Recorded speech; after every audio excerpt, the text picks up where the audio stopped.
Okay, let us begin with the chanting of Omkar 3 times.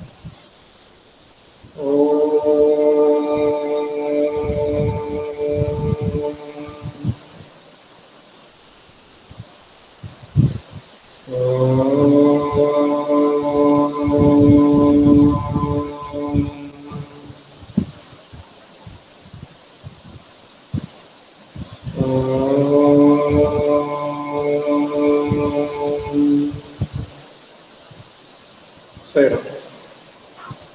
Now we are discussing ledger. So I gave you one question to solve. Many of you have sent it after solving to me. So let me solve it here. So you can check whether your answers are correct or not. And what problem you are facing in that making ledger account. So let me share the screen and we will solve that.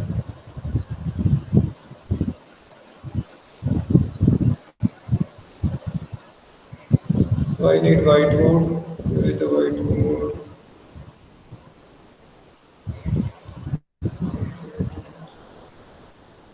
Whiteboard is here, and we need to create new whiteboard, and we need text, and text is here.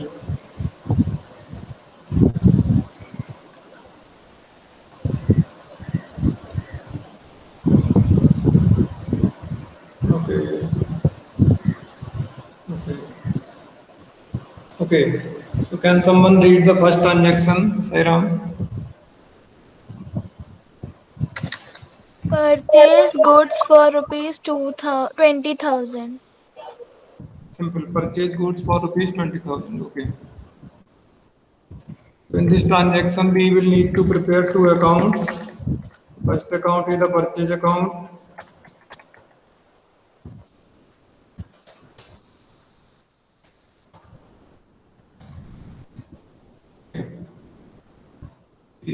PURCHAS purchase account. Okay. So suppose this is the purchase account, so it is debited in ledger. And आपने क्या किया date number बताओ number 1 and this is number 1. What happened to purchase account is debited in general, so it will be debited in ledger. No, it means this entry will be recorded in the debit side of purchase account. But in purchase account, we will not write purchase account. We will write the name of the other account, which is coming with the purchase account. That is the cash account. Cash account. So here we will write Cash account. two cash account. Is it clear? Okay. Amount is 20,000. Okay. All right. Any problem to anyone in this? A second account we need to prepare in the same question is the cash account. Same transaction. Okay. This is the cash account and this is the suppose what is the cash account? It is credited, है ना? क्या हुआ? Purchase account debit to cash account. Means cash account is to be credited. That means we have to record this transaction to the credit side of cash account. But in cash account we will not write cash account, but we will write the account which is coming along with the cash account. The account which is coming with cash account is what? Purchase account. So in the credit side, we use the abbreviation by. No, prefix by. And debit side, we use a prefix to. Credit side, we use prefix by. So by purchase account. That is the account which is coming along with cash account. That is purchase account. So that is 20,000.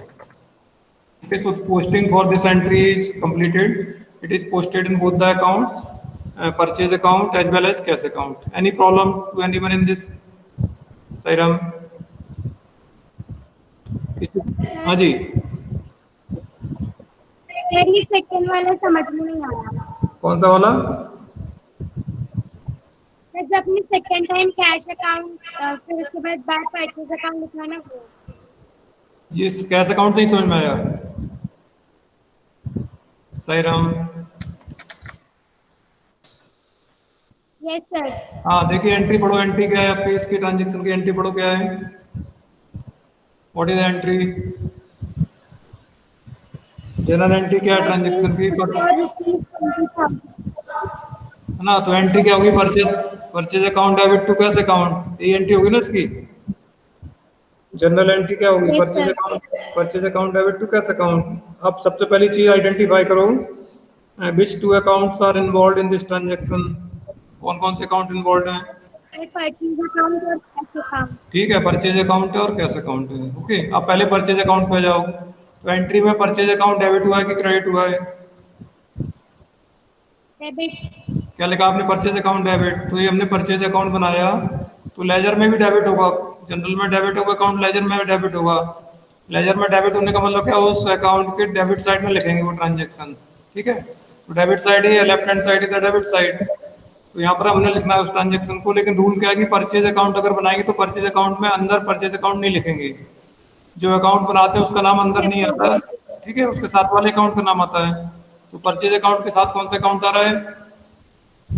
Cash account. तो इधर आ गया to cash account. Debit में to, credit में bye. ठीक है राम, आप Yes, पूर्व sir. इतना समझ में आया? अब दूसरा अकाउंट उसी एंट्री में कौन Yes, सा? sir. Cash account. ठीक है ना, दूसरा अकाउंट कैश अकाउंट। अब कैश अकाउंट क्या हुआ? डेबिट हुआ कि क्रेडिट हुआ? Credit. क्रेडिट हुआ। इसका मतलब क्या होता है? लेजर में क्रेडिट होने का मतलब क्या होता है कि जब ये अकाउंट बनाएंगे तो इस अकाउंट के क्रेडिट साइड में रिकॉर्ड करेंगे ट्रांजेक्शन, ये होता है। ठीक है, समझ में आ गया? जो अकाउंट जनरल में क्रेडिट हुआ Yes, sir. वो लेजर में क्रेडिट होगा। इसका मतलब जब वो अकाउंट बनाएंगे तो उस अकाउंट के क्रेडिट साइड में ट्रांजेक्शन लिखेंगे। समझ में आया? ठीक है, लेकिन अब कैश अकाउंट बना रहे हैं तो कैश अकाउंट में कैश नहीं लिखेंगे ना। अभी बताया आपको, तो कौन सा अकाउंट आएगा कैश के अपोजिट में? कौन सा रहा है? Purchase. परचेज है ना, तो इस क्रेडिट में लिखना है, लेकिन क्या कैश नहीं लिखना। क्या लिखेंगे? By purchase account 20,000। ठीक है, अभी क्लियर है कि नहीं सहीराम? Yes, sir. ठीक है, अब नेक्स्ट ट्रांजेक्शन पढ़ो। What is the next transaction? Sold goods. Sold goods to Nitish for 10,000 at 10% trade discount. Sold goods to Nitish. Nitesh, okay, और rupees 10,000. Okay at 10% trade discount. ठीक है, now what is the entry? Varsha वास्त्री आर Nitish account debit to sales.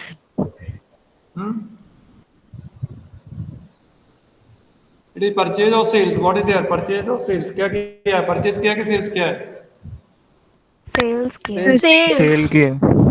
Sales किया, तो क्या होगा? Nitesh debit to sales account. A entry होगी ना। Yes, sir. अमाउंट आएगा ना, Yes sir. 9,000. अमाउंट 90 है ना, 10% ट्रेड डिस्काउंट माइनस करेंगे तो अमाउंट बचेगा 9,000। 9 ठीक है, अगेन सेम प्रोसेस। इस एंट्री में कौन कौन से दो अकाउंट आए? Nitesh and sales account. Nitish account and sales ठीक है, account. Nitesh and sales account. अभी हमारे पास लेजर में वो दोनों अकाउंट है। क्या नितेश का अकाउंट हम बना चुके हैं? क्या नहीं बनाया? सेल्स अकाउंट भी हमने नहीं बनाया है ना, इसमें नहीं है ना हमारे पास। ठीक है, तो हमको क्या है, दो अकाउंट और बनाने पड़ेंगे नए। पहले से होता तो उसी में एंट्री करते, पहले से नहीं है तो हम उसी अकाउंट, नया अकाउंट क्रिएट करेंगे। नितेश और नितेश अकाउंट, या तो नितेश अकेला लिखो, एपोस्ट्रोफी एक्स्ट्रा आगे अकाउंट लिखो अगर आपको लिखना है तो। नितेश अकाउंट है ना। अब इस ट्रांजेक्शन में क्या हुआ? नितेश का अकाउंट, नितेश से डेबिटेड और credited? Debited. Nitesh is Debited. Entry पढ़ो, एंट्री क्या है? Nitesh debit to Nitish sales account account. debit to sales. So Nitesh is debited. It means in the debit side of Nitesh account we have to record this transaction. Nitesh के account में debit side में लिखेंगे transaction. ठीक है, लेकिन नितेश के account में नितेश नहीं लिखेंगे। क्या लिखेंगे? उसके साथ में जो अकाउंट आ रहा है वो क्या आ रहा है? To Sales account. Two sales account. To sales account. ठीक है, अमाउंट आ जाएगा 9,000।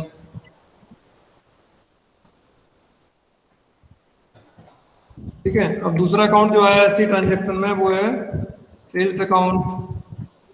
हमने बना दिया सेल्स अकाउंट। सेल्स अकाउंट क्या हुआ? उस ट्रांजेक्शन में क्रेडिट हुआ। तो मतलब क्या? सेल्स अकाउंट में क्रेडिट साइड में रिकॉर्ड करेंगे इस ट्रांजेक्शन को।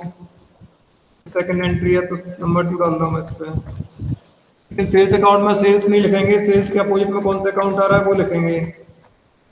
तो सेल्स के अपोजिट में आ रहा है Nitish account. तो नितेश यहाँ आ गया सेल्स अकाउंट में, बाई नितेश 9,000। ठीक है, एनी डाउट टू एनीवन? हाँ जी, डाउट है तो पूछ सकते हैं आप लोग, जिसको भी डाउट है पूछ सकते हैं, बिना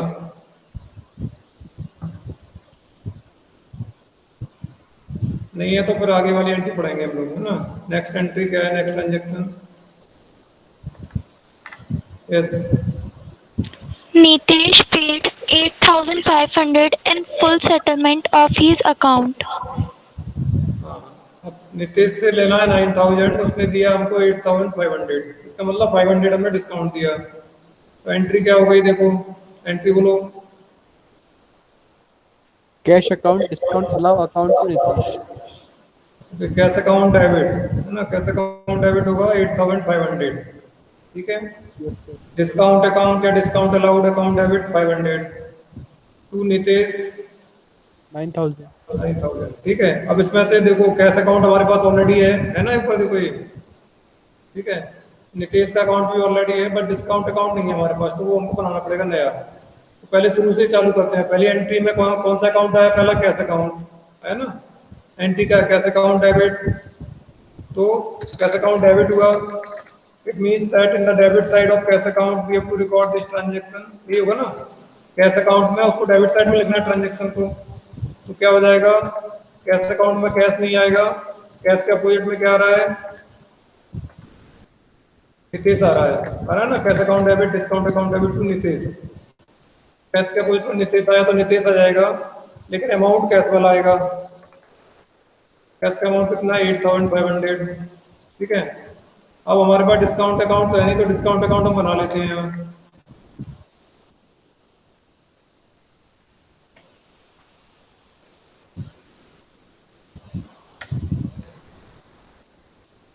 बना लिया डिस्काउंट अकाउंट। डिस्काउंट अकाउंट क्या हुआ, उस ट्रांजैक्शन में डेबिट हुआ कि क्रेडिट हुआ? Debit. ना, cash account debit discount account debit, तो ये आ गया टू डिस्काउंट अकाउंट या to discount allowed account. Sorry, discount में डिस्काउंट नहीं आएगा, टू नितेश। डिस्काउंट का पॉइंट में भी आ रहा है टू नितेश, ठीक है। इसमें भी आ गया टू नितेश, अमाउंट आ जाएगा 500, डिस्काउंट का अमाउंट आएगा, ठीक है। तो कैश के अपोजिट में भी नितेश आ रहा है और डिस्काउंट के अपोजिट में भी। अगर इसको चाहो तो डिस्काउंट अकेला लिख सकते हो या डिस्काउंट अलाउड लिख सकते हो, दोनों करेक्ट है ना। डिस्काउंट अलाउड अकाउंट, डिस्काउंट, ठीक है।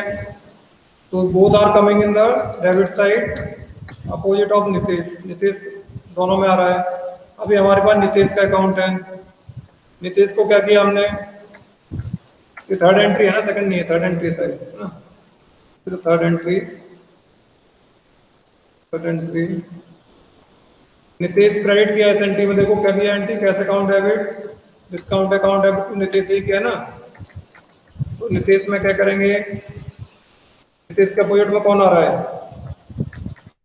नितेश के अपोजिट में कौन सा आ रहा है, दो अकाउंट आ रहे हैं। तो बाय कैश अकाउंट, कैश का अमाउंट लिखो इसमें 8,500, और उसके अपोजिट में एक चीज और आ रही है, डिस्काउंट अकाउंट और डिस्काउंट अलाउड अकाउंट, है ना। ये भी थ्री का ही पार्ट है, बाय डिस्काउंट अकाउंट या discount allowed account.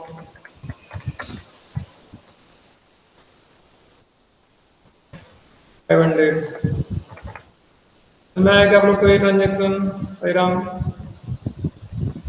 Cash received rupees 8,500 in full settlement from Nitesh. Is clear to all of you? Sahiram, ये कंपाउंड एंट्री की क्वेश्चन थी। किसी को प्रॉब्लम है तो बताइए, ठीक है। अब अगला ट्रांजेक्शन पढ़ो।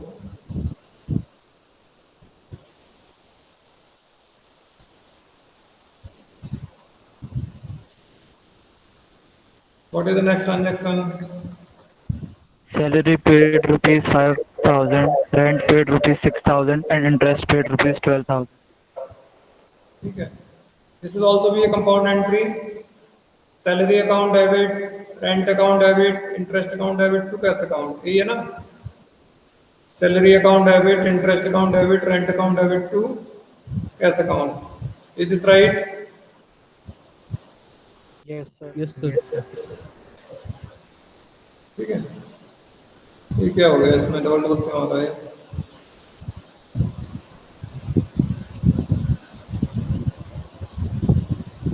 हमने कितनी एंट्री की अभी तक?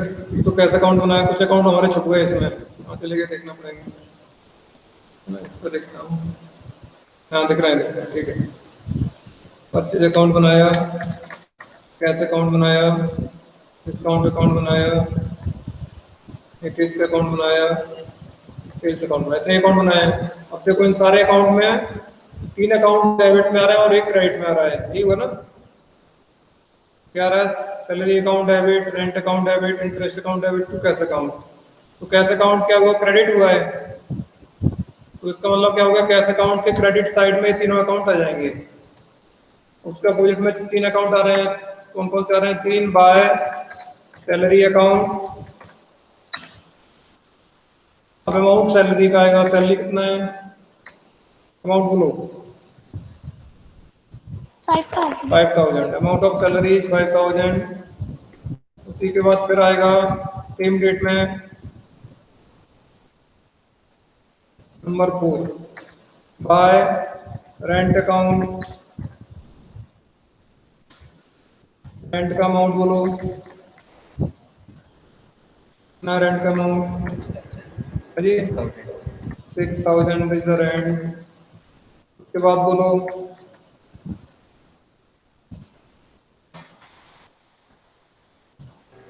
Interest account debit 12,000। By interest account कितना अमाउंट है? 12,000 रुपीज। ये तो कंप्लीट हो गया आपका, ठीक है। Bye rent account, by salary account, bye interest account ना, ये तीनों आ रहे थे। इसके अपोजिट में कैश के में। अब इन तीनों में कैश अकाउंट चला जाएगा, तो हमको 3 अकाउंट और बनाने, तीनों हमारे पास नहीं है ना। तो हमारे पास सैलरी अकाउंट है ना, रेंट अकाउंट है ना, इंटरेस्ट अकाउंट। तो हमने पहले बना लिया salary account, this is the salary account. Now in this entry salary account is debited, it means we have to record the transaction in the debit side of salary account. Transaction number 4 है salary account is debited, so we have to write in the debit side of salary account, but we will not write salary account in salary account, we will write opposite account, that is cash account. Salary के opposite में जो account आया वो cash account था, cash account आ गया, इसका amount है 5,000, ठीक है। अब हमको दूसरा अकाउंट चाहिए एक और, that is the interest account, नहीं सॉरी उससे पहले क्या, rent account. This is rent account, this is also debited, इसके भी डेबिट साइड में आएगा। To cash account, amount of rent only, rent का अमाउंट है कितना? 6,000,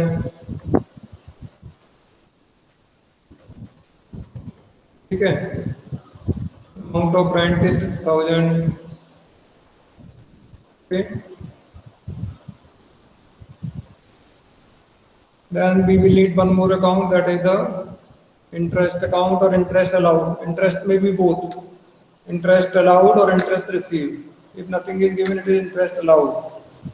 So then it is interest account.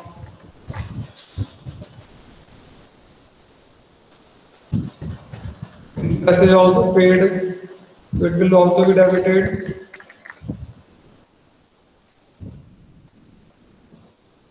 To cash account.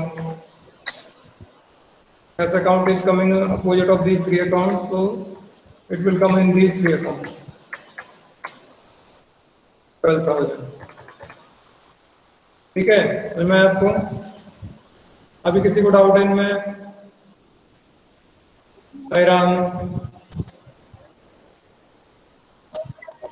Now balancing, balancing में क्या करते हैं, बड़ी साइड से छोटी साइड को माइनस करना है और डिफरेंस छोटी साइड में लिखना है।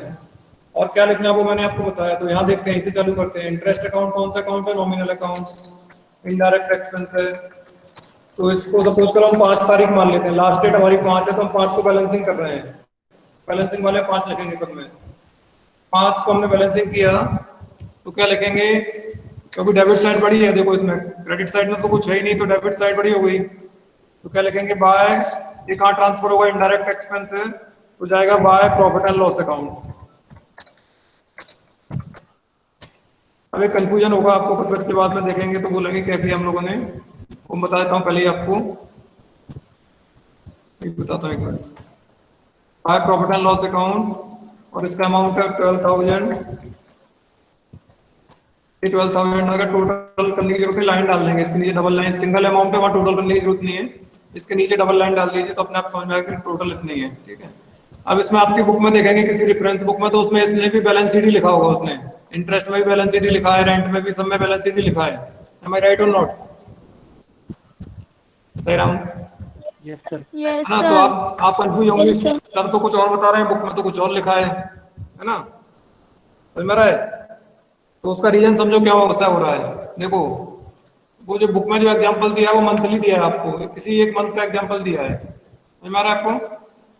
है ना, जनवरी मंथ लिखा होगा, फरवरी अप्रैल मार्च जो भी लिखा है, एक मंथ का ट्रांजेक्शन दिए है। ठीक है, हमने भी किसी एक मंथ के ले ली सपोज करो, तो मंथ एंड में तो बुक्स क्लोज नहीं होती है नॉर्मली, है ना? बुक्स कब क्लोज होती है क्या बताया था मैंने आपको? Books are close at the end of the year, जो भी आपका अकाउंटिंग ईयर है उसके लास्ट डे में बुक्स एंड हमारी क्लोज होती हैं। तो तब तक वो बैलेंस लिखते रहेंगे साल भर, क्योंकि साल भर तो प्रॉफिट एंड लॉस अकाउंट नहीं बनाएंगे बार बार, तो इसलिए क्या करते हैं साल भर हम बैलेंस लिखते हैं, लास्ट में जाके इकट्ठा पूरा अमाउंट इसी हिसाब से जाता है जो मैंने आपको लिखाया है। ट्रेडिंग अकाउंट वाला ट्रेडिंग अकाउंट में जाएगा, प्रॉफिट एंड लॉस वाला प्रॉफिट एंड लॉस में जाएगा, और जो बचे हुए वो बैलेंस शीट में आएंगे। समझ में आ रहा है आपको? तो इसलिए उसने क्या करा, बैलेंस शीट ही लिखा है सब में। लेकिन अगर वो ईयर एंड में बनाएंगे तो क्या करना पड़ेगा, उसको यही करना पड़ेगा। तो हमको क्यों ये लिखना है प्रॉफिट एंड लॉस, और क्योंकि हमको तो समझना है कि क्या आएगा इसमें, हमको तो बैलेंस शीट ही नहीं समझना है। हम तो साल का रियल अकाउंट बनाएंगे नहीं, साल के एंड में तो जाएंगे नहीं हम कभी भी। Are you understanding? क्योंकि हम तो किसी बिजनेस का रियल अकाउंट तो बना नहीं रहे, तो हमको तो ऐसे ही मिलेगा हमेशा क्वेश्चन, किसी एक मंथ का या कुछ ट्रांजेक्शन मिलेंगे। So we have to understand what is the real position and where the balances are to be transferred, that we have to understand. So this is the final destination where the accounts are to be transferred. समझ में आया आपको? तो वो जो साल के and में करेगा अल्टीमेटली करेगा वो भी यही, लेकिन अभी उसने बैलेंस शीट इसलिए लिखा है क्योंकि अभी फाइनल क्लोजिंग नहीं है वो, अभी तो टेम्परेरी उन्होंने अकाउंट क्लोज किए हैं, अगले मंथ फिर चलेगा, कंटिन्यू करेगा वो, that's why they are so written the balance sheet. Are you understanding? Sahiram? हाँ Yes, sir. ठीक है, तो डोंट गेट कंफ्यूज, को बैलेंस शीट ही लिखा है, but that is temporary closing है, इसलिए उसमें बैलेंस शीट ही लिखा है। अल्टीमेटली जाएंगे कहाँ पर है बैलेंस, जो मैंने बताया आपको, उसका रीजन भी बताया। जो डायरेक्ट एक्सपेंसेस हैं वो जाते हैं ट्रेडिंग अकाउंट में, क्योंकि they are related to production of factory. बचे हुए इनडायरेक्ट एक्सपेंसेस हैं वो जाते हैं प्रॉफिट एंड लॉस अकाउंट में, they are related to normal business activities of the day to day. And जो बचे हुए पर्सनल और रियल अकाउंट हैं, आप अगर ध्यान से समझ सकते हो, if you can understand, you have developed the understanding, then what is the ultimate thing that you have to understand, the final position of all personal account and real account, जितने भी आपके पर्सनल अकाउंट और real account हैं, they will be converted as assets or liabilities। कोई भी personal account है, real account होगा तो उसका स्टेटस क्या होगा, at the end it will be asset और लायबिलिटी। समझ में आ रहा है आपको? Tairam, this is understanding, that you have to understand. ये फ्रेमिंग करना तो आसान है, इसको यहाँ ले जाना वो तो उसमें ज्यादा बड़ी बात नहीं है, रट लोगे आप इसको, but this you have to understand. Tairam? Yes, sir. Yes, sir. So let us take some examples. So suppose there is a हमने आपको इसमें अकाउंट बनाया, यहीं से देखते हैं किसका बनाया, रामलाल का बनाया, नितेश का बनाया। अगर नितेश के इसमें तो बाई चांस की बात है कि नितेश के अकाउंट में कोई बैलेंस नहीं है, इट इज क्लोज्ड, है ना, इसमें दोनों साइड बराबर हो गई तो ऑटोमेटिकली क्लोज हो गया, इसको कुछ नहीं करेंगे। बताया था मैं, 3 possibilities are there, there may be debit balance, there may be credit balance और there may be no balance. तो इस अकाउंट में क्या पोजीशन है आपकी, इसमें कोई बैलेंस नहीं है, उसका तो आप केवल टोटल बराबर कर दोगे तो आपका हो जाएगा। ठीक है, लेकिन बाकी अकाउंट में क्या होगा, ऐसा नहीं होगा। कहाँ चला गया वो, गड़बड़ी हो गई सारा। नितेश इधर आएगा, ले जाके डिलीट मारो,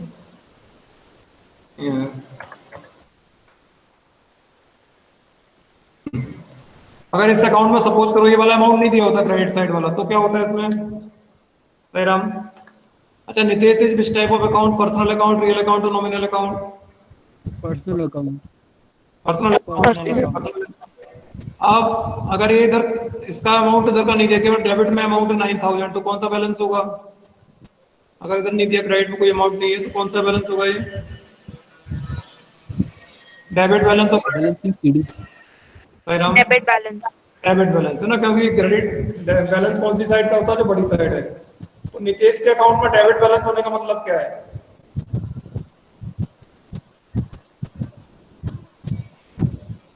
आपको उससे पैसा लेना है कि उससे पैसा देना है?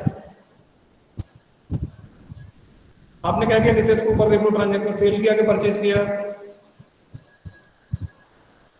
देना है पैसा। हाँ जी, पैसा लेना ना उससे, यही हुआ ना। पैसा लेना है वो कौन होते हैं जिनसे क्रेडिट सेल्स का जिनसे पैसा लेना है वो कौन होते हैं? Debtors. Debtors. Debtors are assets और लायबिलिटीज? Assets. एसेट्स है ना। तो क्या हो गया? असेट बन गया। तो क्या बता रहा हूं मैं आपको, all personal accounts will be converted automatically at the end either at the assets और एट द लायबिलिटीज। तो पर्सनल अकाउंट का दो ही रिलेशन है हमारा। क्या रिलेशन होगा personal account? Any personal account X Y Z किसी इंस्टीट्यूशन का है, all personal account what relation will be have as a business? उनसे क्या रिलेशनशिप होगा हमारा? केवल दो, या तो उनको पैसा देना होगा या उनसे पैसा लेना होगा, दैट्स ऑल। भाई भतीजा चाचा चाची नहीं है वो सब। केवल फाइनेंशियल रिलेशन की बात करें तो क्या रिलेशनशिप है? भाई राम भाई, अगर हमने डील किया किसी भी पर्सन से तो क्या रिलेशन होगा फाइनली हमारा? कि या तो हमको उसको पैसा देना है या उससे पैसा लेना है, ये होगा ना कि नहीं? Yes, sir. है ना? Yes, sir. तो देना है तो क्या बन गया वो? अगर उसको पैसा देना है तो क्या बन गया? Creditor. Creditor. Liability. Liability. Creditors और लायबिलिटीज। और लेना है तो क्या बन गया? Debtors. Debtors. Debtors are assets. Clear हो गया सबको आपको? Assets. ठीक है। तो all personal accounts and real account will be converted as assets और लायबिलिटी। रियल अकाउंट में तो ऑलरेडी असेट्स ही आती है, आपने लिखा है डेफिनेशन, किसको याद है? Real account is related to assets tangible और इनटेंजिबल एक्सेप्ट डेब्टर्स। लिखा था आपने डेफिनेशन किसी का तो, है ना? तो रियल अकाउंट में जितने होते हैं वो सब ऑलरेडी असेट्स हैं, इसलिए पर्सनल अकाउंट और रियल अकाउंट कौन से होते हैं? असेट्स और लायबिलिटीज। और जब फाइनेंशियल स्टेटमेंट बनाते हैं, जब आप पढ़ेंगे आगे, तो फाइनेंशियल स्टेटमेंट में assets and liabilities are shown in the balance sheet. इनको कहां ट्रांसफर करते हैं? बैलेंस शीट में।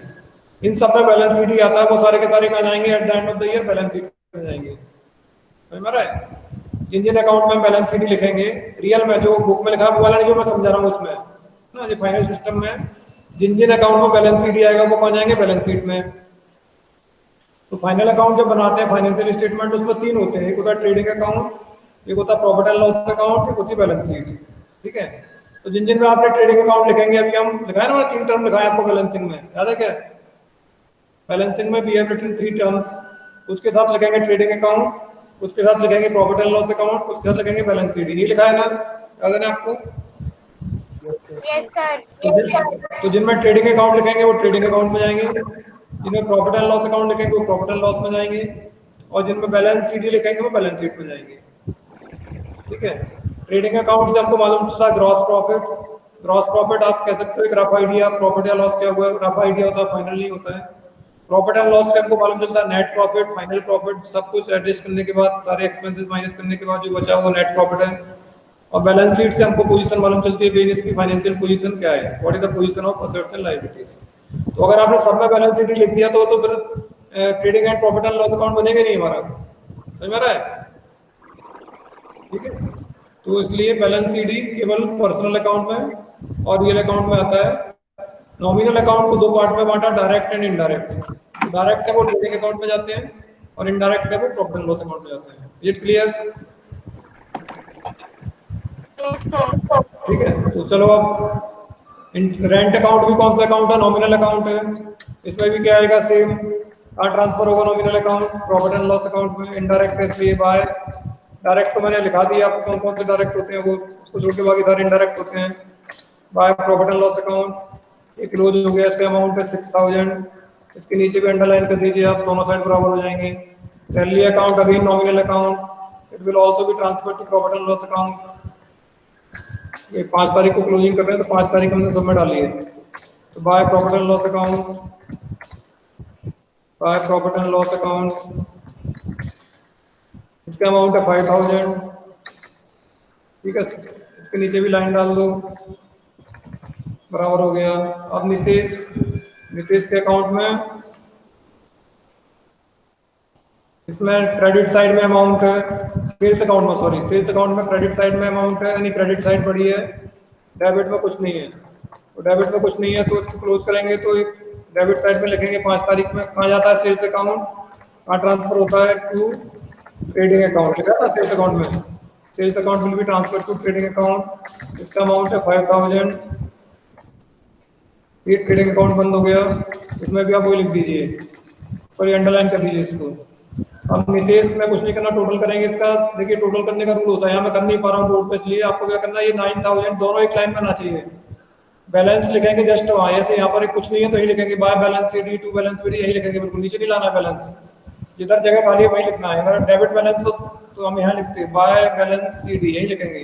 इधर लिखना हो तो यहाँ लिखते टू बैलेंस सीडी, लेकिन टोटल जब करेंगे तो बिल्कुल फ्रंट में होना चाहिए दोनों total, debit total and credit total should be in the same line. ठीक है, तो इसका टोटल करो 9000 डेबिट में यहाँ आएगा और 9000 क्रेडिट में यहाँ उसी के सामने आएगा 9000। ठीक है, ऐसा नहीं इसका टोटल यहाँ पर टांग दिया उसका टोटल यहाँ पर, ऐसा नहीं होना चाहिए, एक की टांग ऊपर एक की टांग नीचे, ऐसा नहीं करोगे, दोनों इन द सेम लाइन। ठीक है, इस लाइन में यहाँ पर आएगा 9000 टोटल इसका, और इसी लाइन में आ जाएगा 9000 टोटल इसका। Is it clear? Yes, sir. हाँ जी, सर सेल्स अकाउंट में मैंने बाय नीतीश ट्रेडिंग अकाउंट में 5000 डाल दिया। ओह सॉरी गलती हो गई, 9000 है, sorry, thank you, this is 9000 not 5000। ठीक है, अब ठीक है बेटा, हाँ नाउ ये क्लोज हो गया। अब डिस्काउंट अलाउड अकाउंट, ये डिस्काउंट कौन सा है, नॉमिनल अकाउंट है, इनडायरेक्ट एक्सपेंस है, इसलिए ये भी कहाँ जाएगा, by profit and loss account, by profit and loss account, ये भी क्लोज हो जाएगा आपका। इसमें सिंगल अमाउंट है इसलिए टोटल करने की जरूरत है, यहाँ डबल लाइन डाल दो नीचे, 500 के नीचे दोनों का डबल लाइन लिखो, अपने आप टोटल हो गया उसका, खत्म हो गया ये। ठीक है, इसका बैलेंसिंग हो गया। अब अगला जो अकाउंट है हमारे पास वो कौन सा, कैश अकाउंट है। देखो कैश अकाउंट है, ये कौन सा अकाउंट है, पर्सनल, रियल और नॉमिनल। कैश अकाउंट कौन सा होता है, रियल अकाउंट। ठीक है, कैश इज एसेट और लायबिलिटी, एसेट्स। क्या फर्क पड़ता है, कुछ भी हो, बैलेंसिंग का रूल तो सेम है दोनों का, ये ना। तो इसका टोटल अगर किया आपने, कितना टोटल आ गया इसका, टोटल करो, ये हो रहा है 12 6 18 35 43,000 43,000 से 8,500 माइनस करो, 43,000 से माइनस करो 34,500।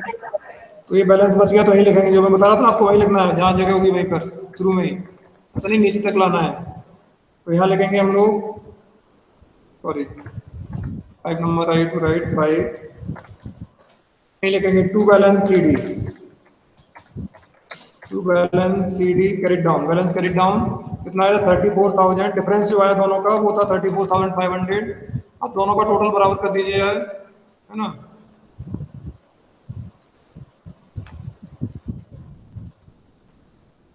क्या हो गया, इतना क्यों गड़बड़ हो गया, बैलेंस सीडी 34,500, सेम लाइन में ऐसे थोड़ा उधर भाग रहा है। आप लोग बैलेंस बराबर कर दिए दोनों साइड का, 43,000 हो जाएगा balance, sorry total 43,000 same line में आ जाएगा। ठीक है, बैलेंस सर 44,500। हाँ जो भी आ रहा है 44,000 जितना आ रहा है वो बराबर कर दीजिए आप लोग, हो गया बराबर सबका। ठीक है, अब इसमें कैश अकाउंट में क्या करना पड़ेगा आपको, ये कौन सा अकाउंट है, असेट अकाउंट है, जिनमें बैलेंस सीडी लिखते हैं उसको अगले मंथ जब लाएंगे, तो सपोज करो 6 तारीख हमारा अगला मंथ है, तो हमने 6 तारीख को जब उसको लाएंगे तो क्या लिखेंगे इस साइड में, by balance BD brought down, समझ आ गया। कितना अमाउंट जो आपने ऊपर लिखा बैलेंस का वो था 34,500। अब आगे का ट्रांजेक्शन कंटिन्यू करेंगे इसमें, दिस इज द प्रोसेस, है ना। आपने किसी ने पूछा बैलेंस बीडी कब लिखते हैं, जब पुराने बैलेंस को अगली डेट में ले जाएंगे बैलेंसिंग के बाद में, तो फिर बैलेंस बीडी लिखेंगे। ये जो डेबिट में लिखा है वो कौन सा बैलेंस है, डेबिट बैलेंस है कि क्रेडिट बैलेंस है? अगर आपने डेबिट में लिखा क्रेडिट बैलेंस है तभी, ठीक है, तो अभी कौन सी साइड में आ गया है? क्रेडिट बैलेंस है तो कौन सी साइड में आ गया है? यहाँ कौन सी साइड में आ गया है? Credit side. क्रेडिट साइड में। तो it has come back to its own side, है ना? तो जब हम दोबारा से लाएंगे तो अपनी साइड में अपने आप आ जाएगा वो, ठीक है? तो ये बैलेंसिंग हो गई। अब कोई और अकाउंट बचा है क्या इसके बाद? ठीक है, कैश अकाउंट, कौन सी परचेज अकाउंट है? परचेज अकाउंट का ट्रांसफर होगा ट्रेडिंग अकाउंट। ट्रेडिंग अकाउंट में, तो by trading account which is the amount 20,000 will be transferred to trading account. That's all. ठीक है, इसको अंडरलाइन कर दीजिए। अभी किसी को प्रॉब्लम है इसमें, पोस्टिंग में, बैलेंसिंग में? Sairam, any problem to anyone? No, Okay, so this way you have to practice at least 5 questions of your book. आपकी बुक में जो दिए होंगे जनरल के क्वेश्चन, एनसीईआरटी के ले लीजिए, आपको और कोई बुक नहीं है तो एनसीईआरटी के 5 क्वेश्चन जो हमने जनरल तो किया था ना, एनसीईआरटी के बहुत सारे क्वेश्चन के जनरल किए थे, तो 5 क्वेश्चन के जनरल से आपको 5 ज्यादा हो जाएगा, 4 क्वेश्चन कम से कम 4 क्वेश्चन के जनरल से लेयर बनाइए आप लोग, है ना? 4 क्वेश्चन के, तो सपोज करो एनसीईआरटी में शायद 13 से चालू हुआ था, क्योंकि शुरू के क्वेश्चन में तो वो था आपका अकाउंटिंग इक्वेशन, 13-14 से जनरल चालू हुआ था, तो 13, 14, 15, 16 4 questions of NCERT book general वाले ले लेंगे, और उसका जनरल तो आप बना ही चुके हैं, नहीं है तो दोबारा बना सकते हैं और लेयर बनाएंगे उसका, या फिर आपको समझ में आता तो एंट्रीज ओरली कर सकते हैं, ओरली करके आपका लेयर अकाउंट बनाना है आपको, ठीक है? Sairam, so I am stopping presenting Yes, sir. and coming back to the meet. Okay, so only 13 students are here. Why the number is very less? बच्चों का नंबर कम क्यों हो रहा है आजकल? Sairam, many of the students are absent. Sairam, क्यों कम बच्चे कम आ रहे हैं? Because now we are going to conduct your exam very soon. So be serious, start studying. और आपका एग्जाम होगा, जैसे होता है वैसे कैसे करेंगे वो सब आपको मालूम चल जाएगा। That will be communicated to start learning, start revising whatever we have discuss. Syllabus वही होगा आपका जो अभी तक हम लोग पढ़ चुके हैं। अगर सितंबर में होता है तो अभी अगस्त के महीने तक जो हम पढ़ लेंगे वो आपका सिलेबस हो जाएगा। समझ में आ रहा है आपको? Sairam, yes, sir. Yes, sir. अगस्त के एंड तक, अगर सपोज करो 5 सितंबर से आपका 1 वीक पहले तक का जो पढ़ाएंगे वो सिलेबस में आएगा। जैसे हमने मान लो 10 सितंबर से एग्जाम हुआ, तो रफली आप मान लो 31 अगस्त या 1 अगस्त तक जो पढ़ा उतना सिलेबस में आपका आ जाएगा। तो हम अभी मान के चलते हैं कि लेजर तक हमारा इसका हो गया ना, लेजर तक तो हो गया हमारा इसमें, तो लेजर तक तो आएगा ही आएगा सिलेबस में आपका। तो बीच में अकाउंटिंग इक्वेशन नहीं पढ़ा हमने, अकाउंटिंग इक्वेशन छोड़ के अकाउंट में सारा हमने पढ़ा शुरू से, तो वो हमारा सिलेबस हो गया। बीएस में तो कुछ भी नहीं छोड़ा हमने, तो फर्स्ट चैप्टर से लेके अभी फर्स्ट सेकंड थर्ड ना बिजनेस सर्विसेज तक का ये जो हमारा चल रहा है कंप्लीट हो जाएगा, इंश्योरेंस, तो ये हमारा एक तरह से सिलेबस हो जाएगा। So that much you have to start learning, आप स्टार्ट करिए उसको पढ़ना, याद करना, लिखना। Okay, so that we will communicate the dates of examination very soon, ठीक है? तो Sairam, Yes, sir. Now Sairam, time sir. I think is over. Sir, thank you, sir. Sairam, Saram, sir. Sairam, Sairam.